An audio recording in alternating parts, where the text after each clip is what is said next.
Bom, meus irmãos, graça e paz, mais um vídeo sobre a questão do coronavírus. No primeiro vídeo eu falei sobre quem é o agente do coronavírus, quem está por trás de tudo, e agora eu quero falar sobre por que Deus está no controle, por que Deus se utiliza de pandemias, de epidemias, para quê? Qual é a finalidade afinal? Eu coloquei aqui dois fatores, tá? Dois fatores. O primeiro é para punir o pecado. O mundo tem se esquecido quem é Deus. Onde que está, qual que é o epicentro dessa pandemia? Onde que essa pandemia está concentrada em seu maior volume? Na Europa. A Europa é um país pós-cristão. A Europa é um país que tem se esquecido do Criador. A Europa já foi o berço da civilização cristã. A Europa já foi ali onde Paulo pregou em Roma, onde a Igreja Católica estabeleceu e tem estabelecido até hoje no Vaticano, em Roma, lá dentro de Roma. Então, a Europa tem sido o epicentro de tudo isso. Você acha que isso é à toa? Ou você acha que Deus está punindo o pecado? O que o mundo tem feito? O mundo tem se esquecido de Deus. O mundo tem abandonado a crença em Deus. As crenças que ganham hoje na pós-modernidade é o quê? É o ateísmo. E tantos ismos, né? O islamismo. A Europa hoje é o ateísmo e o islamismo que tem ganhado espaço. Igrejas na Europa estão virando museu. Ambientes de igrejas, ora é uma igreja, em outro período já funciona de uma outra atividade. Né? E quando tem igrejas. Então eu gostaria de lembrar você algumas passagens da Bíblia. A Bíblia, as Sagradas Escrituras, ela nos ensina muita coisa. Então, por exemplo, lembra lá, vamos abrir em Jeremias, vamos voltar às Escrituras. Jeremias capítulo de número 27 e versículo de número 4.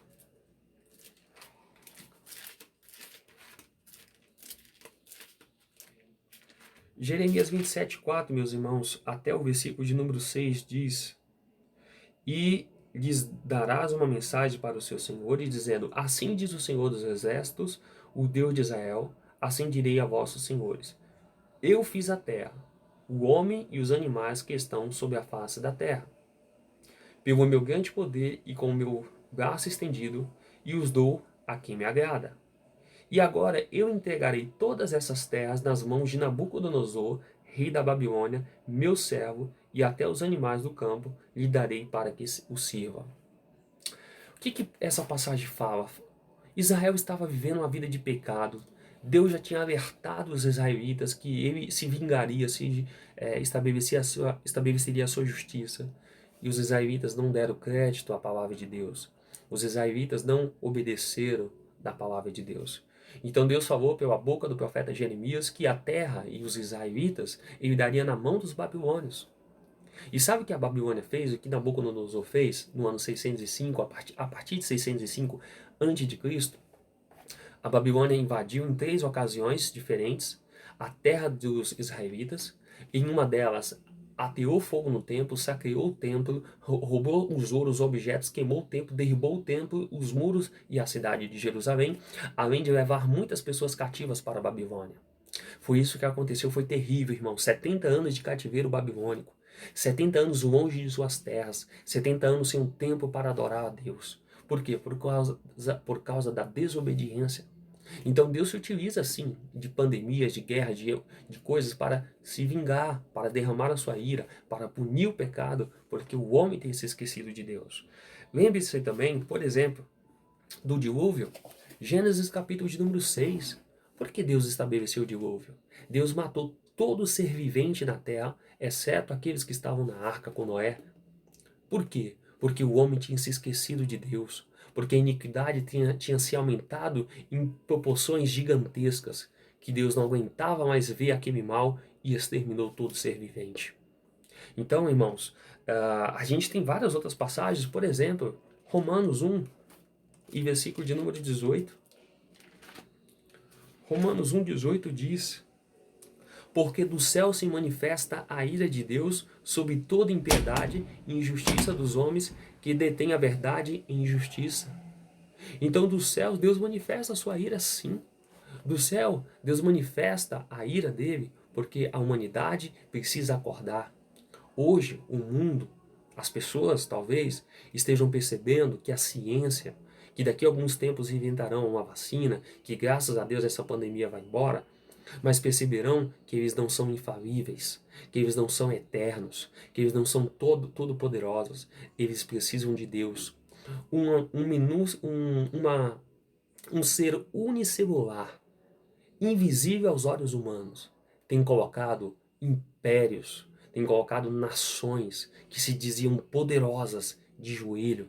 Não de joelho no sentido, não que eles estão buscando a Deus, mas eles estão perdidos, eles estão estarrecidos, eles estão agora sem saber o que fazer, correndo atrás de uma solução. Mais cedo ou mais tarde vão encontrar, mas chegará um tempo que a ira de Deus, ao ser derramada, não terá mais solução. Então você que está ouvindo esse vídeo, que está assistindo esse vídeo, não permita que a ira de Deus seja derramada sobre você. Como que eu não vou permitir por intermédio de Jesus Cristo? Isaías diz que ele nos vestiu com veste de justiça, a veste do seu Filho Jesus, que nos comprou com o seu sangue, que derramou o seu sangue em prol de nossas vidas. Quando Deus olha a humanidade e vê dois tipos de pessoas, não existe três, irmãos, é dois. Eles veem os não salvos, filhos da ira. Paulo disse em Efésios capítulo 1 que nós éramos por natureza filhos da ira, como também os demais. Todo aquele que nasce sem Cristo, que vive sem Cristo, é filhos da ira. Mas nós não, nós somos filhos da salvação, pela grande misericórdia com que Deus derramou sobre as nossas vidas. Tá? Então o primeiro fator é para punir, é vingativo, é isso mesmo, é a ira de Deus sendo derramada. Mas nós temos um segundo fator para disciplinar os seus filhos. Deus não pune os seus filhos, ele disciplina. A igreja, principalmente aqui no Brasil, ela está dispersa. É uma igreja que tem se utilizado de aparatos mundanos introduzido dentro de suas igrejas. São muitas igrejas, então todas, mas estão brincando. O povo talvez esteja brincando com as coisas de Deus. O povo talvez precise de um choque térmico para acordar, para se despertar, para buscar, para orar ao Senhor, para ler a palavra, para jejuar. Talvez você que esteja me ouvindo seja uma dessas pessoas. Mas eu quero dizer uma coisa, irmãos. Deus, ele disciplina os seus filhos. Eu gostaria, você que está em casa aí, que está me ouvindo, Hebreus, capítulo 12 e versículo 6.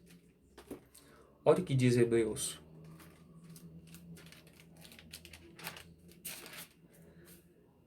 Porque o Senhor corrige o que ama e açoita a qualquer que recebe por filho. Ele açoita. O açoite dói. É difícil. Essa pandemia não vai atingir apenas quem não é da igreja não, irmãos. Quem não vai atingir tanto salvos quanto não salvos. Essa pandemia, ela vai atingir sim, vai matar muitos cristãos sim. Eu que vos falo, não sei o que vai acontecer comigo. Eu não sei de uma coisa, eu sei. Se eu morrer, eu estarei com Cristo. E se você morrer, com quem você estará? Essa pandemia, ela vem para todos, mas ela tem duas finalidades. A punitiva para os pecadores e a disciplinativa para os salvos. Que o Senhor está nos disciplinando para a gente acordar, para a gente entender o que está acontecendo. Provérbios, capítulo 3, versículo 2. Olha o que diz.